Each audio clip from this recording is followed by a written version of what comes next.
In this video, I will run through a market entry case. Avantika Mathur, delightful as usual, was willing to put up with me to administer this case. While this case is not a very challenging one, I believe that it is quite comprehensive and, unlike most market entry cases, allows the interviewee to touch upon each different aspect of market entry. Hi, Shreya. Your client is a top B school and it wants to enter the EdTech market with a platform for online management courses. So they need to figure out the how and where. Understood. Just to make sure that I've got the problem statement correctly, I believe that our client is one of the top B schools in the country. And what they're looking to do is launch a platform to enter the EdTech market. And this platform would contain management courses. The question at hand is whether they should do it, how they should do it, and so on. Is that correct? That's good. All right. I'd like to just take a minute to write down some of the thoughts that come to mind and ask a few clarifying questions, if that's okay. Yeah, sure. Good. With the problem statement in hand, we move forward to penning down and asking a few clarifying questions. The first question which comes to mind is the objective that we have at hand here. I understand that we want to decide whether or not to launch this platform and how to go about doing it. In doing this, is the primary objective profitability, or are we looking to just build up PR, or is there some other objective which is there in mind? So primary objective is profitability. We just sort of marginally want to improve the profitability of the core operations that we already have. Understood. We identify that the objective at hand is to firstly identify whether the B school should enter the market, secondly, to identify how they should do it, and do both of these with the core idea at mind being profitability of the venture. The next question which comes to mind is regarding the word platform. So here, are we looking to create an online MBA sort of ecosystem, or are we looking to just have smaller individual courses? What exactly do we mean by the word platform in this context? All right. So you can imagine it to be something similar to a Coursera, where the people can take up individual modules and then maybe pay for certification, or they can take up a larger share of that. It'll be websites and mobile apps with videos and evaluation and all those. Understood. We clarify what exactly is meant by the terms platform and courses in this specific context. The next thing I'd like to understand is the space that we're working in.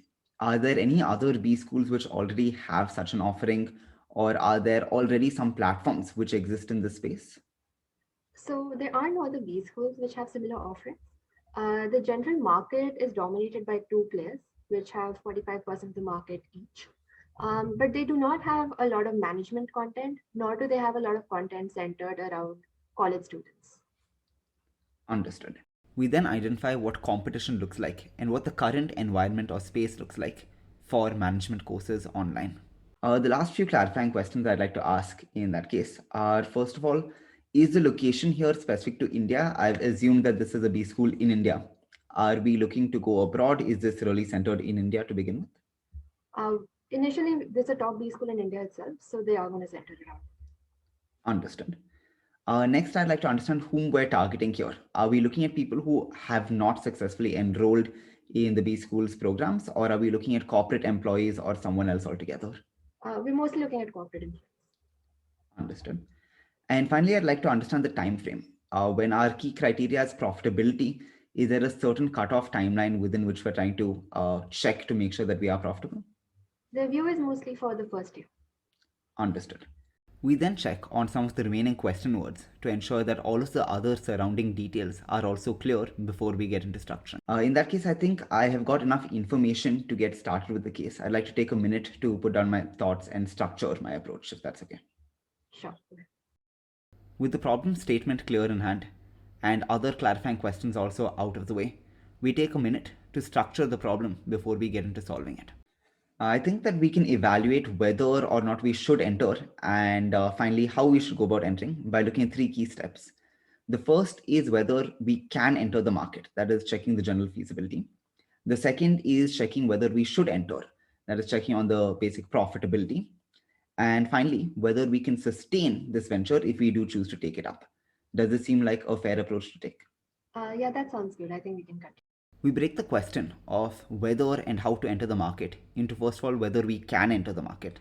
Secondly, whether we should enter the market. And finally, as to whether we can sustain in this market if we do choose to enter. So I'd like to start off with whether we can enter. And in this context, also, I think there are three key factors for us to look at. The first is what our mode of entry will be in this market. The second is what barriers to entry we'll have to get around, if any. And finally, we could have a look at all across the value chain. Is each step feasible, or are there any bottlenecks that we expect? Does this Um, seem like a fair approach? yeah, that sounds good. I can answer a few of these questions already. Okay. So we have launched a very similar platform for our own students during the COVID time. So we have a vendor that can set up something similar. So the mode of entry can be that itself. And value chain feasibility is also not in question. Understood. In that case, given that we know what our mode of entry is and we know that we will be capable of entering, I think it would still make sense to look at some of the barriers to entry to identify if we can actually scale this up beyond our existing students. Does that make sense? Yeah. To identify whether we can enter the market, we first look at what modes of entry we might use. Secondly, we look at what barriers might prevent us from entering through these modes. And finally, we look at whether the entire value chain will actually function well if we do succeed in entering. Fair. In that case, I think some of the barriers to entry that we might want to analyze are, first of all, whether it's politically possible or if there's going to be some sort of big movement or pushback. Economically, whether it might be viable. Socially, if we are expecting any pushback, whether it's technologically possible, whether we see any legal constraints, whether the environment is really conducive for this, and finally, whether competition is going to be a major challenge. Does that seem like a good way of approaching this? Yeah, that seems good enough. What do you think might be issues relevant to our context? Right. I think that in our context, the key issues that we should really look at are firstly the legal concerns, in that this might be a government run school and there might be a few legal constraints regarding who all and how they can offer their courses. And secondly, we could look at competition because they would have a good incentive to really try and block us out of this market. Yeah, that sounds good. But it turns out that neither of these are particularly in question and seems that they're okay given a model. Understood. So, if I've understood correctly, it would appear that it is definitely possible and feasible for us to enter this market. All it would take is scaling up our current offering. And in that case, I would like to move forward to looking at whether we should, in fact, enter the market. That is, whether it will be profitable. Does that make sense? Yeah, that sounds good. All right. I'd like to take a couple of seconds once again to just structure my thoughts. Go ahead. With barriers to entry being the focus point to identify whether we can enter, we use the pestle framework plus competition as an added factor to identify what possible barriers to entry might exist. In order to evaluate whether we should enter this market or not, I believe that we should look at the revenues we would expect by scaling up this platform versus the costs that we expect to incur in scaling this up. Does that seem like a fair approach? Yeah, that sounds fair. Which one do you think would be more relevant given?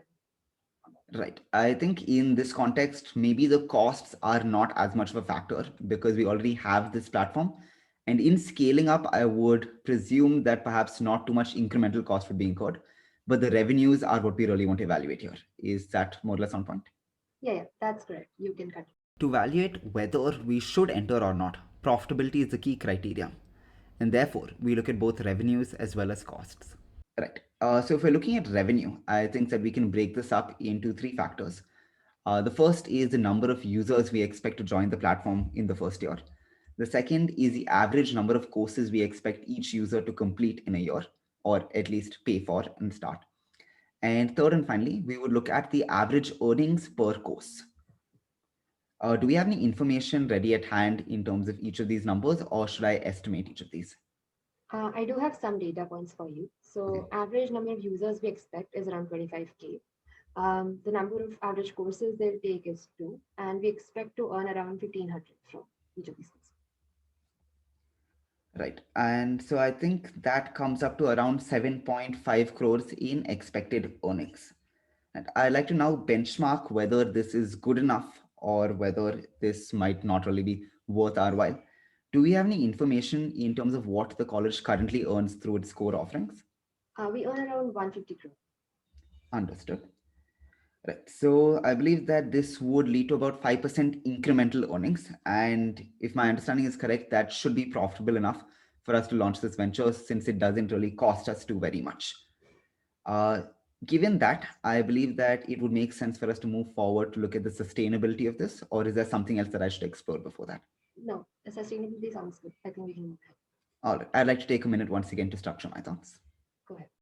We use a mathematical breakdown of revenues into the number of users, average courses per user, and average earning per course to arrive at 7.5 crores as the expected earning from this new venture. In terms of whether we can sustain this or not, I think that there are two factors we should look at. The first are the threats that we might face in the long run, and the second are the opportunities that we could hope to capture in the long run. Does that seem like a good way of looking at, sustainability? Yeah, that sounds good. All right. My hypothesis here is that the threats are not likely to be too relevant because we didn't have major barriers to entry to begin with. And I'm assuming here that even going forward, if we manage to enter, competition isn't going to really be able to catch up, given that this is our area of expertise. And so I would say that the threats aren't looking too strong, and I'd like to focus on the opportunities. Does that make sense? Yeah, that sounds good. I think we can continue with opportunities. Right. In terms of opportunities, I'd like to look further at opportunities for growth and our exit opportunities in case something does not pan out well. Yeah, that makes sense. Our growth opportunities are immense. I think we have decent exit opportunities as well. So Okay. that said, I think we have a pretty clear idea on what we should go ahead with, and this sounds like a good venture. To check on the sustainability of this venture, we look at opportunities which would keep it attractive, as well as threats which would make it less so. Perhaps we can close the case here, and you can give me like a synthesis of what has happened. Sure. I'd like to just take a minute to capture the key insights and synthesize. Yeah, go ahead. Having run through the structure, we have more or less identified that it does make sense to enter this market, and we now take a pause in order to synthesize our learnings.